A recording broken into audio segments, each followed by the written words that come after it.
Hey there, everybody. Welcome back with the Plat. Purplatypus is the name, and welcome to another Eiyuden Chronicles video. Today, I'm going to be talking about my opinions on the game after credits and after doing some post-game. Not a lot of post-game, but, after playing it some. This is not 100% completion, and I'm not going to call this a review, as I think that would not be fair for the kind of work that people like Mortismal put into their reviews, right? This is more of just my opinions after completing the game. And I have this screen pulled up that way you can see my playtime. 84 hours, 110 characters, which is not all of them, but it's a lot of them. And this is I've played the game a lot, all right, but of course I haven't done everything. So keep that in mind as we go forward. So I'm going to talk about the good, the bad, and the mid. But before we jump into it, we're going to thank my members and my supporters. Thank you very much for supporting the Plat.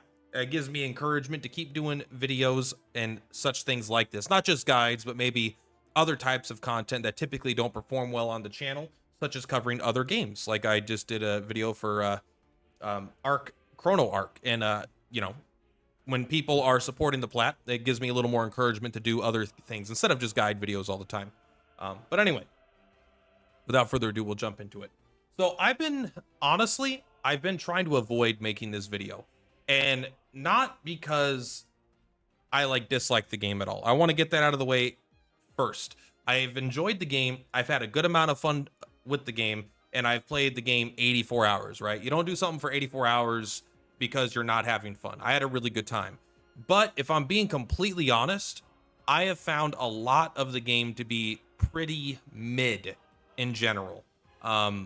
And we're going to get into it, but that's kind of why, I could have released this probably 2 weeks ago, if I'm being honest, but I was kind of putting it off and I wanted to keep playing, but let's just talk about it. All right. So first, we're going to start with the things that are the mid, the things that I think are not very good, not very bad, don't stand out either way. They're just kind of there for me. And so very first is the overall story of the game. It's fine. It's generic. I don't typically play games for story. However, when it's a really story can make a game go from good to great or great to amazing. But if it's a story, if a game is great and the story is terrible, it doesn't make it any worse for me, right? So story is something that can only elevate a game. It doesn't really bring it down for me, no matter how bad it is, as long as the rest of the game is good. And for me, the story was just a little generic. I don't know, it was fine, but just it didn't really feel that twisty to me. There was a couple things a little bit at the end that were oh, I didn't think they would do that, but okay. I'm gonna compare to another game, and probably a couple games quite a bit, not because they're exactly similar, but just games that I think have a stellar experience in this regard, that might fall into this category. So 2 examples of games that I think had wonderful stories are Yakuza Infinite Wealth. Now, I don't want to directly compare that one because that one's budget is insane. The storytelling is just cutscenes, high quality voice acting cutscenes, and there's only 6 characters that you get very attached to, right? So I don't want to directly compare it to that, but that is a game that I really enjoyed the story of. But a game that is no voice acting, is it voice acting?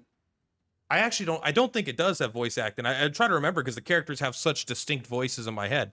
But Chained Echoes, right? An indie RPG. Now that game has a story with twists and turns, and the pacing is remarkable, right? So Chained Echoes has got one of the greatest stories of any JRPG I've played, and it's just a well-written, well-paced story, although the beginning's a little slow, I'll admit. And for this game, this game's about Eiyuden Chronicles. It just didn't stand out to me. I mean, I think maybe a lot of people can agree with that. Maybe some do, some don't. It was fine. It was there. I wouldn't have said it was bad. It was definitely serviceable, but I was not eager to progress the story that much myself. Number 2, and this one might be a little controversial, is the music. I considered it kind of mid. When I'm playing a game an RPG with these epic moments, music can really stand out for me. I don't think the music is bad, right? It's been serviceable, and I've heard it, and it's been decent. There's a couple good tracks, but none of which immediately stand out to me. But when I think of you can go back to the all-time greats, right? Final Fantasy 7, 8, but again, those are huge budget games for the time. But even something like Unicorn Overlord, right, had some freaking killer tracks in it. Something like Octopath Traveler 2, I think Octopath Traveler 2 might have some of the most amazing music of all time, right? These are things that are just absolutely blow it out of the water. And for me, it's kind of like story. If a game has bad music, I don't really care about muting it and watching YouTube or listening to YouTube while I play a game if it's really fun. That's what matters the most. But like, there's something when you're in like Octopath Traveler 2 and you're in like a cutscene and the music just, when the boss comes up and it's this really scary looking boss and the music just kicks in, dun dun dun dun dun dun dun dun. It adds this memorable impact that I'll never forget that I experienced in those games that have those moments. I never had a moment like that in this game at all. I put mid for a lot of games in the music category because you have to be really out of this world good, in my opinion, to become good at music. You know, like Persona 5, right? Like some of the most crazy good soundtracks ever. Music's a huge part of that game's identity. And for this, it just didn't stand out. For me, I didn't have any moments that I felt like, wow, this is really good. I'm not listening to these songs on YouTube like I am the Octopath Traveler or Legend of Dragoon, you know, soundtracks, things like that. Okay, third and final thing that I have in the mid category. And this is, I promise I'm not shitting on the game. All right, again, this is mid. I'm putting the combat system itself. So I assume if you're watching this, you're familiar with it, right? So let's go ahead and just kind of go outside and get into the combat system. Let's go main gate. What do I mean when I say the combat system? I mean just the way you play when you're in combat, right? The way you play it. It's fine, it's serviceable, but it's just kind of meh, you know? It doesn't have the, for these RPGs, especially when I'm playing on harder modes, I like very tactical RPGs. Unicorn Overlord is a very detailed, tons of control, tons of options, tons of customization to do these really cool, interesting builds. Final Fantasy X, you know, with the revamped sphere grid, you can take your characters and do all kinds of weird things. You can do all kinds of, like, you know, no sphere grid runs. You could do, I love the tactical, you know, your different actions affect your speed. Chained Echoes has this really cool heat gauge system. Persona 5 has this awesome, you break people and then you get an extra turn and then other characters will go, you know, and you can chain your turns, but the enemies could do it against you. And in this game, it's really just 90% of the time, if you're playing on hard mode like I am, with all the restrictions, you're just auto-attacking everything. Always just auto-attacking every encounter, even bosses. The only time you don't auto-attack in bosses is to heal. Really, you might use a magic attack sometimes. And I'm not putting this in bad because I'm not like offended by it. It's still like kind of fun, really traditional, classic RPG mechanics. And there is like a sense that you could do stuff, but for the most part, these SP costs are so high. They're either not good attacks or they just take too long to get to, and random encounters, they're over. So they're not relevant for most of the encounters, right?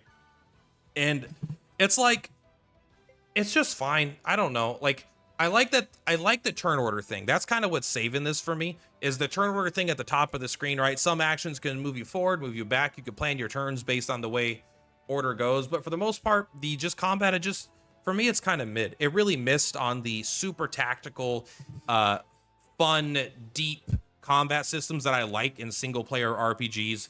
For a more, I know this is a traditional game. It's a standard game. It's like a spiritual successor to a lot of the older titles. However, I feel like even Dragon Quest, which is like, I know there's like a ton of those games and but even those games that are still so true to what they used to be are so revolutionary in the way that they improve upon the systems. And this kind of feels like it was just, I don't know, it feels like an old Final Fantasy game, and I mean, like Suikoden, right? Which are good, but I've just played a lot of incredible turn-based RPGs with incredible systems, and for the most part, I just use auto battle and just automatically punch shit, you know? This is how nearly all the combat in the game is gone, outside of a couple boss battles where I had to manually choose to heal because I didn't want my auto battle set up to heal and spend mana, you know? So there's that. But with the mid out of the way, I'm going to talk about the good second, and then we'll get to the things that I actively dislike, and then I'll wrap it up with my overall thoughts. The good. I am in love, and I mean that like literally, with my girlfriend. But besides that, I also really like the character designs of this game. I think they are top of the line in class. The artists for this game, I think, did a really, really good job. There's just, a lot of games have a lot of good character designs. Not many games have this many highly consistent good character designs. It's hard for me to look at all these characters. We're going to talk about this in a second here. But just like a lot of them are really good, really well done, interesting, distinct characters from similar areas and similar backgrounds have similar designs while still being distinctive from each other. You know, and they're just cool. Gar is cool. Mio is fucking super cool. And she might be like, some of these characters might be a little, I don't want to say generic, but like, you know, it's like, oh, I've probably seen her before, but there's a lot of really cool, unique designs too. I'm sorry, what is this called? My controller is broken. What is going on, buddy? Calm yourself. There we go. All right, Marcus, very cool character, right? This guy's, I don't remember his name. Marius is very cool. Reina, cool. Leon, cool. The wrestler, very cool. Haikugen, really cool. Gigina. Listen, the point is, a lot of these characters have incredibly cool designs. The dragon people, the shark people, out of this world cool. I love Eupharius. He's my favorite character in the game before. And he's my favorite. He's my favorite character in the game, first of all, even if I can't say names right. I don't read good, especially fantasy names, even when they say it. All right. I'm bad with names. Accept me for who I am. But I love the character. Wave is a really badass, man. Wave is cool in his attack animation when he does like, and then it hits. I love that kind of shit. The game has tons of content. It's for the price tag of this game. You're going to get your money's worth. It's long. Like, I'm 86 hours in. I haven't done almost any of the side missions. Like, there's a lot of mini games. One part of the bad, I don't like the mini games. That's why I haven't done them. But if you do like a lot of content, this game has a lot of rewarding progression content. You know, you make your castle better, it takes a long time. Recruiting all the characters takes a long time. Beating the game has a lot of story to it. The endless mode, there's a little bit of post-game content, not a ton, but there's a little bit of end game there. That's fun to do. The game is just chock full of content. Most of it is quality. I like most of it, mostly the story. The mini games, I personally disliked every single one of them, but I know, again, I'm comparing it probably to games I've played recently with really, really good mini games. So one of the things that I think is really positive, I kind of included it in the midsection, but it's something that goes beyond the combat. It's a very traditional RPG in a lot of ways. The graphics are very nice and they look very good, but outside of that, it's got a very traditional feel. It feels like a good old RPG in a ton of ways. I think it's almost to a fault, but I think what's important is if you're looking for that, this is exactly what it is. If you want to play a game that you could have played 15 years ago, this game could be that game, right? Like, this game has a lot of really, it's just a good classic RPG. It's not overwhelming. There's not a bunch of microtransactions and a bunch of, you know, weird power-up mechanics. It's just, you level up your characters, you know, you get new characters, you use whatever characters you want, and you just beat the shit out of stuff. Like, it's pretty straightforward in that way. And I think that is really good for people that are looking for it. That's kind of what I was looking for, although I do like more of an inspired by traditional than an actual, because I still have all the traditional games, right? Like, if I want to play SUIKODEN 2, I can go play it. I don't need, for me personally, again, of course, this is my thoughts, this is my opinion. I could just go play that kind of game again. So this isn't exactly what I would like to see, but I do think it's good in the sense that there are a lot of people out there that clearly wanted that, and they were making a Kickstarter game for people that wanted that kind of stuff. Maybe I just wasn't the exact target audience for it. No grinding. There's no grinding in the game. That's awesome. I hate grinding in RPGs. And I know that sounds weird because someone that likes RPGs, a lot of them require grinding. In this game, they basically completely removed it from existence. You can literally grind, but it's so hard to do effectively. There, you could do kind of an exploit with like the experience, but for the most part, like, you play a characters, they're gonna level you up over 2 or 3 fights to the level they want you to be at for the zone you're in, and then all the other characters you get that are new that you're like, oh, I've never used, you know what, I haven't used Gar since the first area, let's use Gar again. He's 15 levels lower than everyone else. Do 2 combats, he'll be almost the same level, maybe 2 levels below everyone else. So very viable. You don't need to grind all your characters up, and with all the characters, you could easily bring them all up to par. I like being able to just see a character, decide I want to use the character, play with the character, and then keep going, right? I would have hated having to grind everything. So that was a very nice way of doing it. I like the experience system in this game. I wish it was less exploitable, but I think for the average player, it's not exploitable, and they're not going to have some sort of item duplication, doubling your experience, doubling your experience, doubling your experience to instantly get to level 99, right? I don't think that's likely to happen for most players, so I don't think it's super relevant. But so I think it's a very good experience system overall. And another thing that I actually really enjoyed about the game is the post game. And I know it's kind of short, but I really like the hero trials, because the hero trials was the first time for me playing the game I had to, or at least since the early game, it was tactical. It was interesting combat. And I know it was still mostly auto attacks for most of it, but there was something about having to change your characters up, making sure I had to have other characters with gear equipped, you know, kind of trying to equip for the bosses. And it was also a stamina thing. So I had to use my abilities in an interesting way. And I got some cool rewards, and the bosses were kind of fun to revisit the gimmicks, even though the gimmicks don't scale. So a lot of them you could ignore, but some of them you couldn't ignore. And so I found the hero trials to be really fun. The endless mode I also like. I haven't gotten very far in the endless mode because I've kind of just played it enough, but the normal mode was super fun. I played it all the way up through the end, got it. And that was actually one of my most fun I've had with the combat system in the entire game, was when I finally got to engage with this. The fights weren't too easy. They weren't very hard, but they were very fun. And that's really what I care about when I'm playing a game, is how fun it is. All right, one thing I forgot to mention, so I'm editing this in later. The absolute best part about this game by far is the building of the town, your castle city, is collecting all the characters. Yes, I talked about how cool the characters are. There's a lot of cool designs, but actually going out in the world, collecting these characters from all over the world to build your town, and then coming back to your town and seeing them be a part of a growing larger and larger community in a more and more well-established town, going from a rinky-dink nothing town like a dirt pile to being a fully functional rebuilt castle, with, you know, farming quarters and hunting quarters and a spa and blacksmith. And this stuff is super fun. I love seeing the progression of the castle. The castle has a really good, really fun not a mini game, but like a skill tree almost. It looks like a skill tree.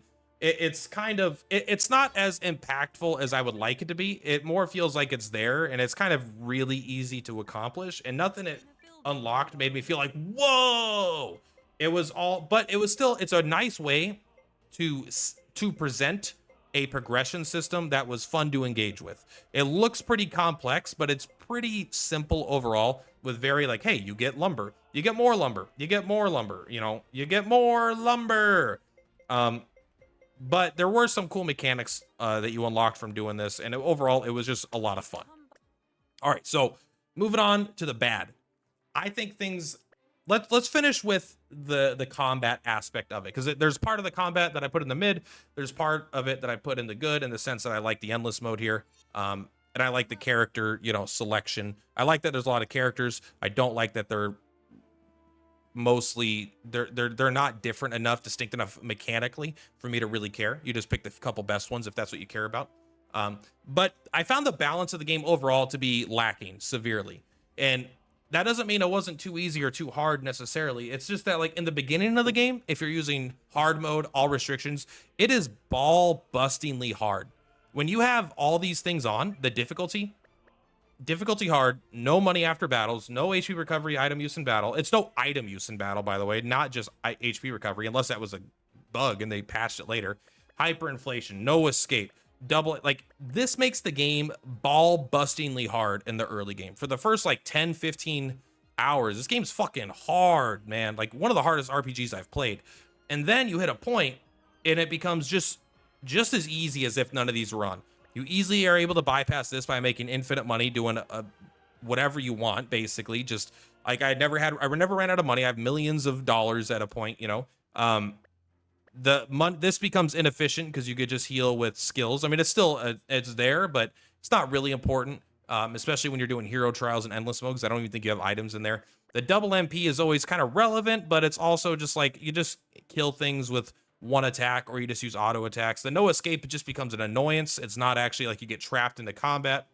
And hyperinflation, again, money becomes irrelevant. So it's like the early game is so hard, and then it quickly at a certain point just becomes like, oh, this is an incredibly easy experience for the rest of the game. And it comes down to almost always just auto attacking. Just auto attacking. The SP skills, the hero combos are typically bad. The SP skills might be better than the normal attacks, but the issue is the most powerful skill in the game is the defensive ability charge up or whatever it's called. It's like by far the most powerful thing in the game is just charging up with the 3 characters or whatever that could do that. The shark people and what's it called? Is it called charge up? Yeah, it's called charge up, right? Euphorus does it, Yusuke does it, and someone else does it. But these are just so much stronger than everything else you're doing in the game. You charge up, auto attack, you're hitting for 1,000, 2,000 damage. Even in the early game, you're in for 900 damage or something like that. And if you get a crit, it just like the damage goes through the roof. It's so much more powerful than everything else that there's just like, I feel like there's not really options in combat. Maybe there are, but some things are so much clearly stronger than others that like, why would I bother doing most of this stuff? And the double MP cost just makes it so mages just suck unless they're for healing. Using magic to fight trash encounters is pointless because it takes all your MP and you can't even heal that MP inside a battle because you can't use items. So you have to do it in between battles. So if you're doing multiple boss fights in a row, it's just overall, I think the balancing of the game could use a rework basically. I don't know, like actually a rework. I just think for a sequel, which I do hope to see, I hope that they kind of do something. They spice up the combat just a little bit. Make auto attacks not always the best thing to do almost every single turn, right?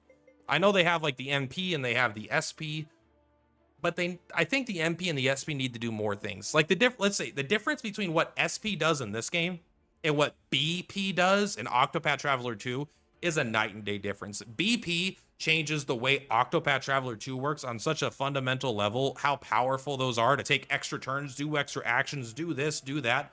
You can use BP for countless things. SP here is just for a more powerful attack, which is usually not more powerful than just doing charge up, or it's used for a hero combo, which is nearly always bad, except for like 1 or 2 specific buffing ones, right? So I would like to see that kind of change in a potential sequel. Now, to move on from that, a thing that I think they really missed on as well is world exploration. The world is, in my opinion, boring to explore. Like, there's a lot to look at, but there's nothing to do or really even see, I guess. Like, I know there's a lot to look at because there's a lot of, like, map, but I mean, it's just trees and empty fields everywhere you go. It's like this. Like, maybe the scene changes a little bit, but I feel like these don't even need to be here. I feel like you could just go in between node to node. I feel like these just, like, there's a few fishing spots, right? Like, there's probably a fishing spot right there that I haven't done. But there's almost nothing to discover or view. Even Star Ocean 2 had a lot to look at in the open world, right? A lot of, like, different kind of boss encounters, especially on the remake. Lots of different, you could use different skills there to make enemies fights more or less, like there was interaction. So okay, we can't flee from this battle. We got to fight them. There we go. But like, let's just go to a second area here. We'll go to an earlier game area, right? So this is a late game area, which I know it doesn't seem like a late game area, but it basically is. And I know this is all on the same continent, so maybe that's part of it. But I mean, there's some biomes, right? So we'll go there. That we're currently in a late game area. And even if we go to, let's go to as far away as we can, literally the other side of the world. Let's go out here, right? We come out here and it's, again, it's just like big empty fields with really nothing to do. Yeah, there's some stuff to look at, but nothing to see. And what I mean by that is like nothing interesting. It's like there's environments here, but like that's all the environment you see is environment you can't walk. Like they're basically there just as barriers. They don't serve a purpose other than just like existing, I guess, It's not like in Legend of Zelda, like Breath of the Wild, different game, I know. But what I'm just giving as an example is like, I see this pillar in Breath of the Wild. I want to climb that pillar. What I see here is nothing. Like I look at this map and I'm like, oh, where is the town? The town's in front of me. Well, what's in all that other area? Almost, there's nothing. There's nothing there. And now that's not literally true, as there is like a crystal in the ground that's like it looks like it's some sort of Kickstarter thing. But like for the whole world is just kind of empty. And I kind of dislike that. I wish that there was a more, I don't know. I just wish they did more with it. I feel like the open world is just here and it doesn't really serve a purpose. I think this game suffers from a very serious lack of quality of life. And I understand that this game is inspired by and a direct sequel to older titles, but there is a aspect of quality of life that I think that they obviously tried to implement, but they didn't go far enough, in my opinion, right? So they added things like the attendance system, right? So you could have characters that are required to be in your party could be attendants. So they don't need to be in your active party. They'll just show up in cutscenes. So that's kind of cool, right? That's really nice. But sometimes they give you 5 characters or something or 6 characters. I think 5 might be the highest it goes. But I had a part where there was like, I needed literally 5 characters. So even with all 3 attendants full, I still had to have 2 of them in my party. I wanted 0 of them in my party. I had to have 2 in my party because my normal build with the characters I wanted to use, I wasn't able to use. And in a game built around having tons of characters, forcing me to use characters, I think is not a wise decision, because the whole point for me was to find the characters I like in this grand cast of characters and start using them. But between the times where you had to use a lot of attendance, where you had to keep some people in your party, where you were locked out of using characters you want because for story reasons they're somewhere else in the world, or you're forced into an alternate party for like a mini part of the game, like a mini subsection, and you have to use a bunch of characters you don't really want to use. It's like there's a lot of like just building the party that I didn't really enjoy, where it kind of did that. But also one of the biggest things is this quality, the menu. Maybe my least favorite thing about this game is this menu right here. And I noticed it like right away, right when I started playing it. Number one thing I wanted to do nearly always is I want to go to the equipment tab, or I want to go to the status screen. And so when I open a menu, like it takes so long to go and do this, and it doesn't seem like it's that bad, but I do it 100,000 times. Like I do it all the time because I want to see what rune slots they unlock when they level up, especially when you're leveling up other characters. So after every combat, you might want to come to the screen, you know, as you're switching characters in and out, leveling them up. Or it's like, I want to change some equipment. You got to come here. All right. And then you got to do it. I so much prefer the classic, like Final Fantasy old RPG where you open a screen and it's all boom, above and below me, right? It's on a list and you select what you want from the list. Basically the way the items are set up right now, but these are the menu options. This tab system, I just don't think it works with this many tabs. I feel like it's slow, it's clunky, and it annoyed me pretty much the entirety of my playthrough. But also when it comes to equipping characters, it's really annoying to get characters equipped with what you want, especially when you have very little money in the early game and you are trying to have your best armor on your specific characters because you can barely afford to purchase it. If you have a character with something equipped and they're not in your party, it's basically invisible. The only way to do it is if you come talk to her and then you go to gear prep and then you switch gear and then you go find a character and then you switch to the thing you want. And then you have to go like, who had that? Who had that? Who had that? Who had that? Who had that? Who had that? No one has anything equipped, I think, for me right now because I've been, trying to compare stats and stuff. But then you're like, oh, okay, that's right. This guy had it, especially for something like an experience gain item that I haven't used in a while because I was using my main team. Couldn't remember who I was leveling last. I had to go through all these characters. And then it's like, all right, I got to go into this character, go in here, remove that. Boom. All right, I got that. Now can I equip it? No, you can't equip it always because sometimes it'll go like directly into storage. So now I got to go like, all right, gear prep. I got to come back in here, switch gear, go to a character that's in my party, but it doesn't organize this by characters in your party. It doesn't put your characters in your party first, right? Even though they did right here, that's just because these are the generic characters. This is by the default storage method. But if I had Eupharius in my party, he's not going to show up at the top. So I got to like, where is he on the screen? Okay, there he is. Then I got to go in here and do it and pull it from the storage. It's like, it's just so much clunkiness in trying to get your characters equipped with the equipment and especially the runes. Because the runes are even a whole other thing. Because you're going to, like, in order to see what characters have, like, you can't even see the full names of them all the time. Sometimes if you forget the name of something, you won't be able to see. And you can't look to see what does that rune do until you come into here, then you hit X. But you can't always hit X to see what runes do. Like, if I come over, let's see, is it this screen? I don't know. Let's take a look. If I have, I think it's like when it's in your inventory here. It is. If I'm trying to look for a rune, let's pull a rune out of my inventory, right? Hey there. Let's go retrieve. Let's go to, there's no rune tab. Is it an item? Probably not. It's probably in the equipment tab. Let's find a rune of something that I don't know what it does. Rune of the Void.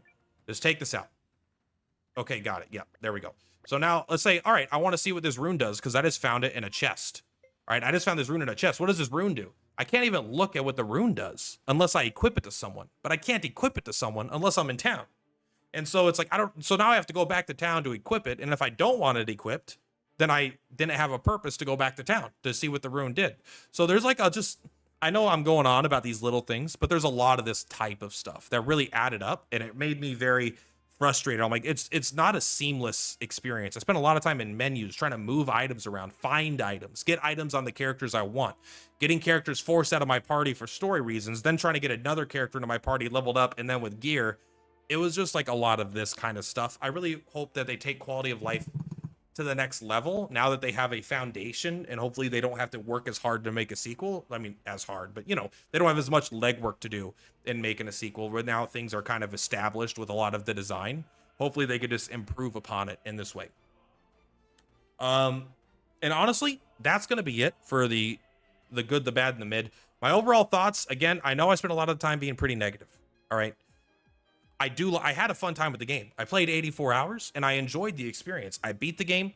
I made content on the game. I had fun. I feel like it was just overall kind of mid. There were the annoyances were there. There were times I was super annoyed playing the game and I was like, oh, God, I just don't want to play it right now. I just put it down and not play it for the next day or something. I'll take a day off because I was just frustrated at one mechanic or one thing or another. Like that part where they give you Sing and they give you like, you had to fight 4 bosses in a row with him and a bunch of characters that like sucked. I was just like, I just hated this part because I couldn't use the items in battle. So I had to let my characters die just so they would automatically revive after battle. And I had to let all my characters die 3 battles in a row. That way in the last battle, I had NP to heal. And it was like, that was a really annoying part of the game. But the good times were really good too. I've had a lot of fun going through the combat, doing the post game, collecting the characters. That's really what it comes down to. Building the castle is an incredibly fun experience, and I should have included this more detailed in the good section. That's the most obvious good thing of all. In fact, I'll probably add that back in post, so you'll see that there in a second. But I mean, just building the castle is such a fun experience. Seeing all these new characters, having them join your party, be part of your army, making this whole grand town is so fun. And that's really what I feel like the game is selling. It's almost a city simulation in a lot of ways. The RPG mechanics, I think, are lackluster. But I had so much fun because it's so fun to see this town go from nothing, you being a nobody, to becoming essentially king of this massive town with over 100 recognizable faces and characters that are fun to talk to. It's really all about the creation of this big town. And it's a lot of fun. I really enjoyed every time I would see someone and be like, oh, I can go recruit this person. Let's go recruit some people. The only time I really didn't recruit people was there was a bug at a point, or 2, there was like, they were tied behind a mini game. And I'm like, I don't like the mini game. I'm not going to have unfun. I'm not going to have no fun for like 1 to 6 hours or whatever, 1 to 3 hours just to get a character. That's just not the way I like to play games for the most part. But overall, I think the game was a lot of fun. Kind of mid. It didn't blow me away in the parts of the game that I really like, but a lot of parts of it were really good. But I just don't think it's the best in class in any specific category, even though it is overall a good package and you're going to get your money out of it. Your money's worth, it was a good length of an experience. And I honestly don't think anyone could be too upset with their purchase. I think you're going to get a pretty quality experience overall. I just don't think it's going to be in my, game of the year contenders at this point. I mean, Unicorn Overlord I had way more fun with the last few games I played. Unicorn Overlord, Yakuza, Dragon Quest Monsters. So I've just had a lot more fun with many games this year than I have with this. But that doesn't make it a bad game. It is, for me, it made it a little bit mid overall. That's all for today, guys. Thank you very much. For Platypus is for Platypus. I'll see you in the next one. Much love. Bye.